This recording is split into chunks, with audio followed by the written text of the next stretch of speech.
selamat datang kembali di channel YouTube Aisyah. Di video kali ini aku bakalan cerita tentang proses seleksi beasiswa yang dikasih sama perusahaan aku bekerja, yaitu Telkom Indonesia. Jadi seperti yang teman-teman baca di bio aku di video pertama, aku cerita kalau aku adalah awardee dari Great People Scholarship Program yang dikasih sama perusahaan tempat aku bekerja, yaitu PT Telkom Indonesia. Aku kerja di Telkom itu udah dari tahun 2015, bulan November 2015 tepatnya, sampai sekarang status aku masih karyawan aktif di Telkom Indonesia. Ada bel.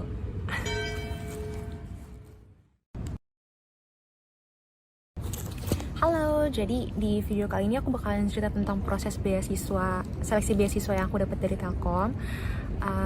Cuman sebelum kesana aku pengen cerita dulu kalau sebenarnya dari dulu tuh aku memang pengen banget bisa kuliah ke luar negeri. Dari aku masih kuliah S1, aku pengen banget bisa kuliah ke luar negeri dan pengen banget dapat beasiswa untuk bisa kuliah ke luar negeri.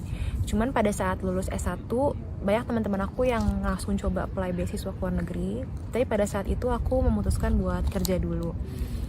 Kenapa? Karena pada saat itu aku berpikir kayak, oh aku harus kerja dulu untuk bisa bantu keluarga aku dan bisa support finansial buat diri aku sendiri khususnya, dan juga kalau bisa buat bantu keluarga. That's why I decided to apply for work or for jobs, dan alhamdulillah pada tahun 2015 itu aku keterima di Telkom. Oke, jadi pas aku kerja di Telkom 2015 sampai 2018 itu aku sempat mikir aku pokoknya pengen S2 ke luar negeri, aku pengen daftar beasiswa. Pada saat itu aku pengen banget daftar LPDP. Jadi di tahun 2018 itu aku mulailah ikut tes IELTS, les IELTS tahun 2018 ketika aku udah 2 tahunan kerja, aku mulai 3 tahunan kerja, aku mulai aku harus siap-siap buat S2 gitu. Aku harus siap-siap buat apply beasiswa. Jadi kalau di Telkom itu kita punya ikatan dinas sampai 2 tahun dari semenjak jadi karyawan tetap, buat bisa keluar atau resign. Di tahun 2018 itu jujur aku tuh udah sempat kepikiran mau resign. Kayaknya aku pengen banget kuliah ke luar negeri deh, aku pengen banget kuliah lagi. Nah, singkat cerita aku lanjut kerja sampai tiba-tiba di tahun 2019, tahun kemudian dari rencana aku buat keluar dan apply beasiswa itu, Telkom buka Great People Scholarship Program tahun 2019 dan aku kepilih buat ikut seleksi. Jadi itu rasanya kayak dapet double reward gitu loh, kayak dapet aku gak mesti keluar dari kantor, dan tapi aku dapat kesempatan buat ikut beasiswa, dan kalau lulus tuh bisa kuliah ke luar negeri tapi nggak keluar dari kantor gitu. Jadi menurut aku tuh kayak wah,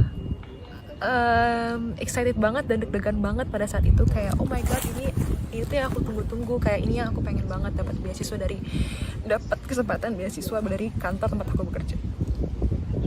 Cuman pada saat itu aku benar-benar gak pede karena saingan aku tuh ya teman-teman seangkatan aku sendiri yang mereka bener-bener pintar-pintar banget. Jadi lumayan minder sebenarnya. Aku tuh pada saat itu minder banget dan aku ngerasa kayak ya Tuhan, kayaknya ini susah banget ya buat bisa lulus gitu. Cuman mungkin pada saat itu juga aku bener-bener udah pengen banget dapat beasiswa dan kayak ngerasa ini tuh the only chance that I have buat dapat beasiswa dan bisa mewujudkan mimpi aku buat kuliah ke luar negeri gitu. Jadi pada saat itu kan emang benar-benar maksimal dan all out banget sih, kayak oh apapun yang terjadi ya, kalau memang rezeki ya alhamdulillah, tapi aku harus best effort buat dapetin apa yang aku pengen ini gitu. Walaupun ternyata setelah itu aku baru tahu kalau Telkom itu ada cuti pendidikan luar tanggungan perusahaan. Jadi sebenarnya kita bisa aja dapat beasiswa dari pemberi beasiswa lain dan kita izin cuti pendidikan. Dan itu aku dulu nggak tahu kalau ada ada kesempatan kayak gitu. Jadi aku pikir kalau udah dapat beasiswa dari luar tuh aku harus keluar gitu, ternyata harus resign dari perusahaan. Tapi ternyata enggak. Jadi buat teman-teman yang lagi nonton video ini, misalnya kalian dapat beasiswa dari LPDP atau dari pemberi beasiswa lain dan kalian pengen izin cuti pendidikan itu boleh, jadi tinggal diurus aja ke bagian HR di Telkom. Untuk bisa dapat beasiswa dari Telkom itu ada beberapa tahapan seleksi yang harus kita ikutin, dan aku itu ikutin tahapan seleksi ini di bulan Mei tahun 2019. Jadi awalnya itu Telkom menginvite sekian ratus orang untuk bisa ikut seleksi beasiswa berdasarkan lama tahun bekerja dan juga berdasarkan penilaian kinerja karyawan yang sudah ditentukan sendiri oleh Human Resource Department-nya Telkom. Jadi aku juga nggak tahu kriterianya apa sampai kita bisa kepilih untuk bisa dapat kesempatan ikut seleksi. Jadi step yang pertama adalah menyiapkan proposal studi. Setelah aku dapat undangan untuk bisa ikut seleksi beasiswa itu, aku punya waktu sekitar 1 minggu untuk nyiapin proposal studi kurang lebih 2 halaman. Isinya itu adalah apa motivasi aku untuk meneruskan pendidikan. Lalu yang kedua, apa yang membuat Telkom harus ngasih beasiswanya itu ke kita, ke aku. Lalu yang ketiga itu aku pengen jurusan apa, di kampus mana, negara apa, dan kenapa. Lalu yang keempat itu apa kontribusi dan bagaimana aku mengimplementasikan pendidikan yang aku dapat nanti ke perusahaan setelah nanti aku kembali dari pendidikan. Sama yang kelima itu adalah achievement apa yang udah aku capai selama ini yang mendukung aku untuk bisa melanjutkan pendidikan aku. Jadi kurang lebih itu 5 poin yang harus diceritakan di proposal studi itu. Nah, menurut aku step ini itu adalah yang paling berat. Enggak sih, lumayan berat karena ini bener-bener langkah awal. Kayak aku harus mutusin aku mau jurusan apa, di kampus apa, dan kenapa, dan mengaitkan semuanya itu sama pekerjaan yang dikasih sama Telkom selama ini dan mungkin pekerjaan di masa depan yang aku pengen gitu. Jadi seminggu itu menurut aku cepat banget, ditambah lagi masih kerja pada saat itu, jadi kayak harus benar-benar sih research, terus nyari tahu, terus nulis juga, dan proposal studi ini dibuat dalam bahasa Inggris. Oke, setelah kita menyiapkan proposal studi, step kedua itu adalah kita ikut psikotes dan juga tes bahasa Inggris. Jadi kita bawa proposal studinya dan dikumpulin di hari kita tes psikotes dan juga tes bahasa Inggris. Waktu itu kita dikumpulin di Korpu dan kita tes offline karena waktu itu belum COVID. Jadi kita tes offline, di situ rame-rame. Isinya itu psikotes biasa seperti pada umumnya psikotes, dan juga tes TPA kayak pengetahuan dasar. Ada matematika, ada bahasa, dan segala macam. Terus ada juga yang ketiga itu tes TOEFL atau tes bahasa Inggris. Nah, jadi setelah psikotes dan tes bahasa Inggris, selanjutnya itu adalah tes kesehatan.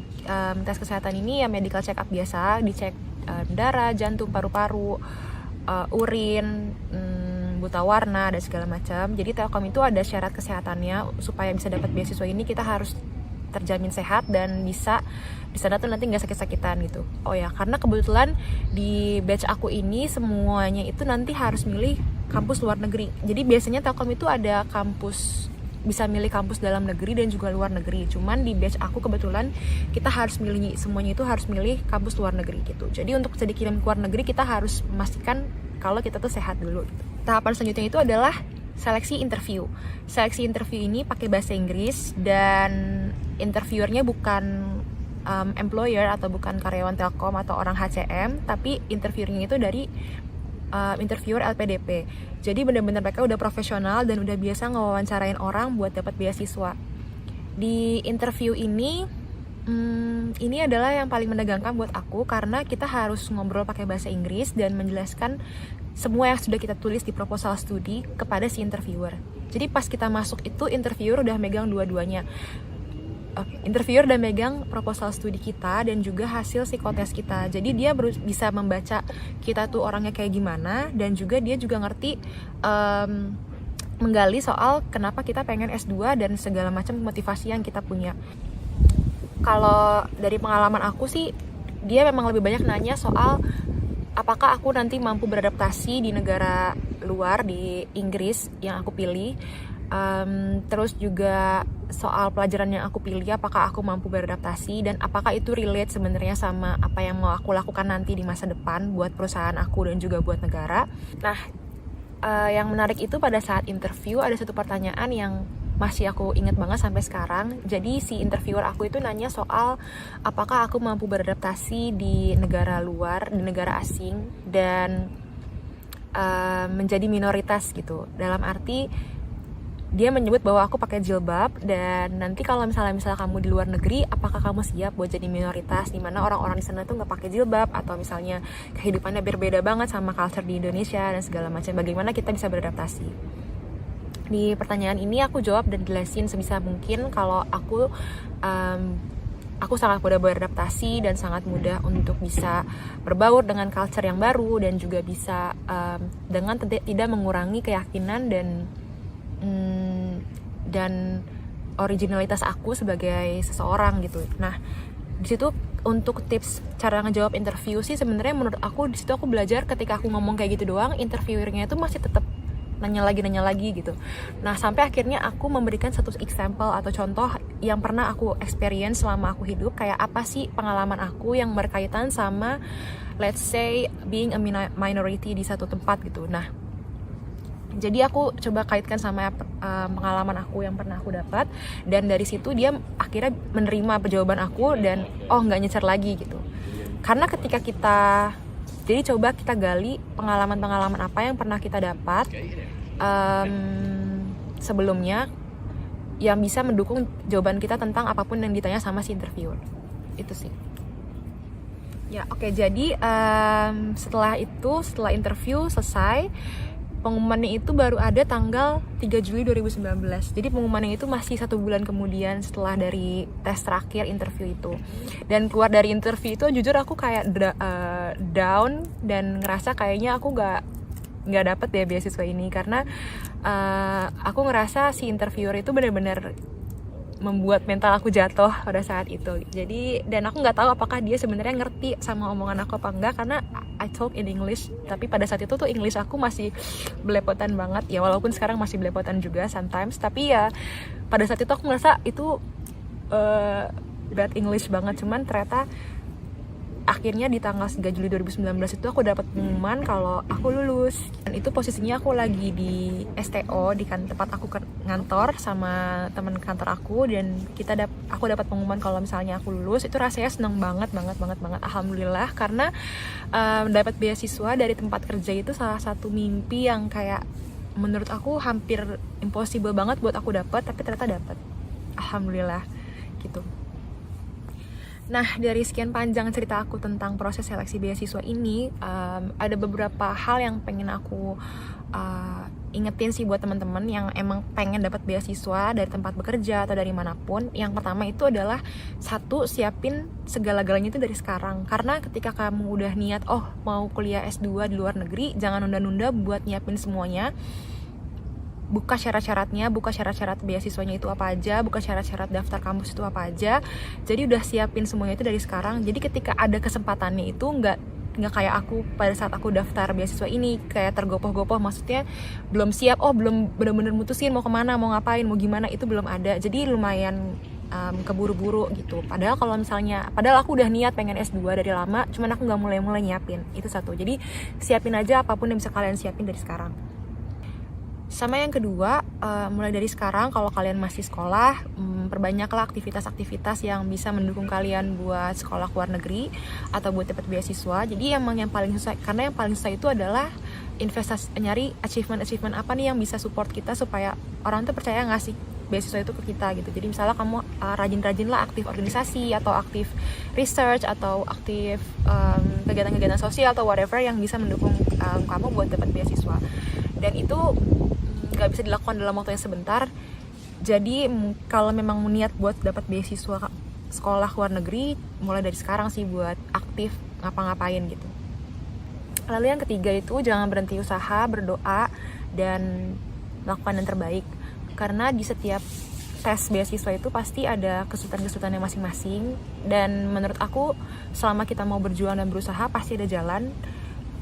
Jangan gampang nyerah dan jangan takut gagal. Itu sih kayak usahanya harus digetolin lagi dan banyakin berdoa. Karena aku benar-benar ngerasa waktu itu tuh aku